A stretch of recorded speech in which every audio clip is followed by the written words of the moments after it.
Hi friends, ఈ వీడియోలో మనం డబ్బులు ఎలా సేవ్ చేయాలో కొన్ని టిప్స్ చూద్దాం. మీకు ఏదైనా వస్తువు కొనాలనిపిస్తే వెంటనే కొనకుండా ఒక 30 డేస్ వెయిట్ చేయండి. ఆ 30 డేస్ అయిపోయాక కూడా అది నిజంగా అవసరం అనిపిస్తే అప్పుడు కొనండి. కానీ ఎక్కువసార్లు 30 రోజులు ఆగిన తర్వాత వాటిని కొనాలనే ఆసక్తి మనకు తగ్గిపోతుంది. మీకు డబ్బులు కూడా సేవ్ అవుతాయి. అండ్ చాలా వరకు ఆన్లైన్ పేమెంట్స్ చేయడం ఆపేయండి. కొన్ని రోజులు ఫోన్పే, జీపే లాంటి యాప్స్ మీ ఫోన్ నుంచి తీసేయండి. కుదిరితే వీలైనంత వరకు క్యాష్ ద్వారానే పేమెంట్స్ చేయడానికి ప్రయత్నించండి.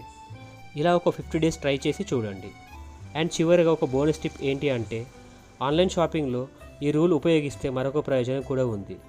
మీరు కొనాలనుకునే ఐటమ్స్ కొన్ని రోజులు కార్ట్లో ఉంచి ఆగండి. అలా కార్ట్లో ఉంచిన ఐటమ్స్ కొన్నిసార్లు వాటికి డిస్కౌంట్స్ కూడా ఇస్తారు. అండ్ ఇలాంటి మరిన్ని వీడియోస్ కోసం మన ఛానల్ని లైక్ చేసి సబ్స్క్రైబ్ చేయండి.